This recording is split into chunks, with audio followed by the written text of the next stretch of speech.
Hey mga brods, isa nga ito pong si Mikey Williams sa talagang inihintay natin dito sa pagbalik ng PBA. Ilang beses na rin natin itong na-report sa mga brods, kukunin sa na neto, ng ganyan, ng Barangay Nebra San Miguel, SMB Magnolia, or ililipat sa mga ibang MVP teams. Pero hindi nyo lang din ba alam mga kabrods na ito pong si Mikey Williams ay sabi nga nila ay parang napapalapit na rin, ay ayon din sa mga reports natin, napapalapit na ang kanyang pagbalik dito sa TNT management. Onting negotiation lang ito mga brods. Alam ko naman hindi tatagal itong si Williams dito sa TNT dahil alam niya na talagang hindi na siya pwede dito at hindi na siya fit, lalong-lalo na dami na nilang alitan dito mga kabrods. So ito na nga, ang SMB naman kasi balak offeran ng malaki. Ito pong si Mikey Williams. Alam naman natin ang Ginebra ang pinakaunat dulo na ito mga kabrods na gustong mag-offer ng malaki kay Mikey Williams. So syempre pataasan sila ng Ginebra at SMB. Ay alam naman natin ng SMB, kakatalo lang nila against Meralco Boats ngayong finals 2024 All Filipino Cup mga kabrods. At ang SMB hindi pa ito tapos mga kabrods dahil alam naman natin ng SMB nagba-bounce back yan. Pag nag-bounce back yan ay ang dami na itong players na gustong kunin talaga. So ito pong si Mikey Williams sa mga gusto nilang kunin at o-offeran ng malaki. Diba marami na rin tayong mga reports na 1 to 2 million pesos ang mga pwedeng i-offer ng mga SMC teams kay Mikey Williams. Dahil diba may mga counter offer pa nga TNT Tropang Giga kay Mikey Williams na kulang-kulang 1 milyon na rin ang kanilang offer pero hindi pa rin tinatanggap ni Mikey Williams. Gusto rin kasi niya yung mga ala import na offer sa kanya. Diba nga, mas kigilas Pilipinas. Hindi na para sa bayan, diba? Sinabi ko na rin ito mga brods, para sa pera, para kay Mikey Williams. Lahat ng mga gustong laruin nito kailangan malaki talaga mga kabrods. Pero di hamak naman na magaling din talaga na player ito. So worth it din naman kung bibigyan ng malaki rin talaga dahil, diba? Rookie years pa lang niya din dito sa TNT. Talagang isa siya sa mga naging super rookie dito sa PBA.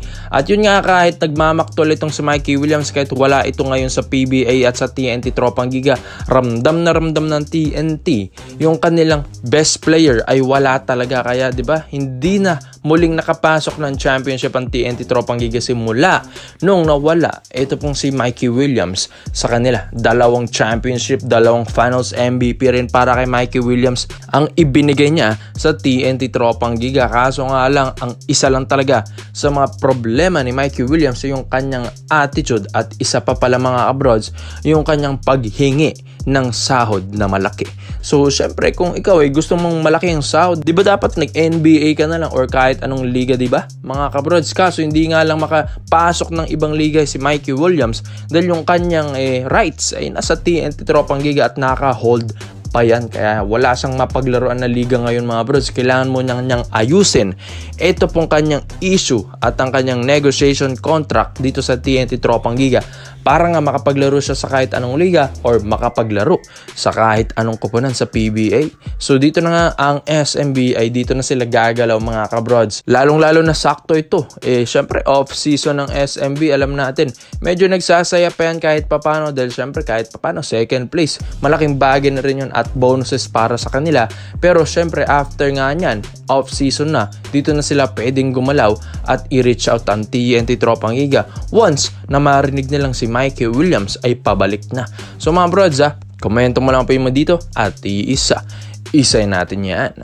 So dito naman po tayo sa kabilang balita naman natin mga brods. Speaking of SMB, si CJ Perez mga kabrods sa mga talagang nagbuhat talaga sa SMB ngayong All Filipino Cup dahil walang import mga kabrods. Alam natin isa si Perez sa talagang nagiging import na numbers na ginagawa sa SMB. Kahit man nabigo ang SMB against Meralco Bolts ngayong finals All Filipino Cup 2024 mga brods, not bad pa rin para sa kanilang performance dahil syempre kakagaling lang din nila ng kampyonato last season bago ang All Filipino Cup na ito, tapos nakapag second place pa sila. So syempre alam natin palaban ng SMB, hindi sila pwedeng tumigil dahil marami na rin mga kupunan dito sa PBA na umaangat na, like diba yung yung Terra Firma Jeep. So, syempre, eto pong si CJ Perez, hindi rin nagpapahuli ito mga brods. Nakikipagsabayan ito. Lalong-lalo na, ang ganda pa rin ng performance na pinakita against Meralco Boats mga kabrods. At yun nga, ngayong season, ngayong All-Filipino Cup, nag-average nga ito ng 21 points per game, 5.4 rebounds per game at 4 assists per game. Not bad na para kay CJ Perez at napakataas na rin yung mga numero na yan. At yun nga, sabi nga nila, parang siya ang isa sa mga nagiging bread and butter ng SMB bukod kay The Kraken, Junmar Fajardo mga kabrods. Pero mga kabrods, hindi nyo lang din ba alam na ayon din sa mga reports natin, pinag-iisipan din pala ito matagal na ni Boss Al Francis Chua na what if ito pong si CJ Perez ay dalhin niya sa paborito niyang kupunan na hawak niya na Barangay Ginebra, San Miguel mga kabrods. Yes, dahil isa rin kasi sa mga kulang ng Ginebra yung mga ganitong point guard, legit scorer, apaka-athletic na point guard like CJ Perez mga brods, at bibigyan ka ng mga ala-import na numbers na ito. So, kailangan din kasi ng tulong ng Ginebra mga brods pagdating sa scoring, rebounding ilalim, and yun nga katulong ni na Scottie Thompson. Lalong-lalo na, yes, nasa banggit ko na yung scoring mga kabrods. At yun nga lang, may problema nga lang ito pong si Boss Al Francis Chua. Dahil kung gusto niyang ilipat si CJ Perez, kailangan may isang kupunan na may i-involve dito sa trade na ito. Kaso nga lang yung isang kupunan na yun ay parang hindi pa rin pumapayag hanggang ngayon. Pero ito nga, handa na rin ng Ginebra kung sino ang bibitawan nila. Makuha nga lang ito pong si CJ Perez, pero wag nga lang daw ito pong si Scottie Thompson. So yun nga mga brods, syempre napaka-exciting na ito kung itong si Perez ay mapupunta pa sa Ginebra. So sa tingin ko mga brods, okay lang din naman dahil ito pong SMB ay super studded lineup na ito. Nandyan pa sina Romeo, sina Ross, sina Enciso, Lassiter mga kabrods. Tapos bali-balita nga may kukunin pa talaga sila na isa sa mga scorer din ng Northport Batampier. Nabanggit nga baka ito pong si Joshua Monzon. So mga brods, malaking bagay kung itong si Perez ay malipat sa Ginebra at lalakas talong Ginebra mga brods, di hamak. Dahil si CJ Perez lang din naman ang palaging lumalaban din sa MVP race kina Junmar Fajardo mga kabrods. So malakas ito pong si Perez, kaya titignan din ni Boss Al Francis Chua kung mag-work ito pong plano nila.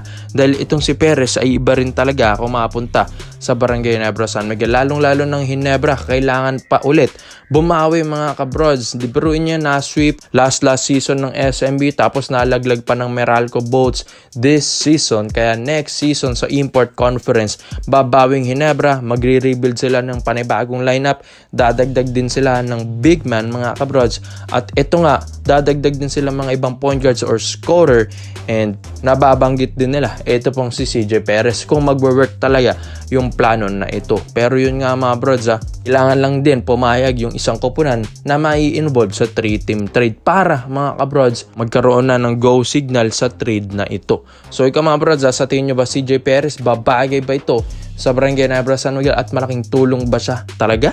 Kaya komento mo lang ang opinion mo dyan mga brods, at isa-isin natin yan. Salamat po sa panonood mga brods, at this is our rated highlights. Yun lang, I'm out.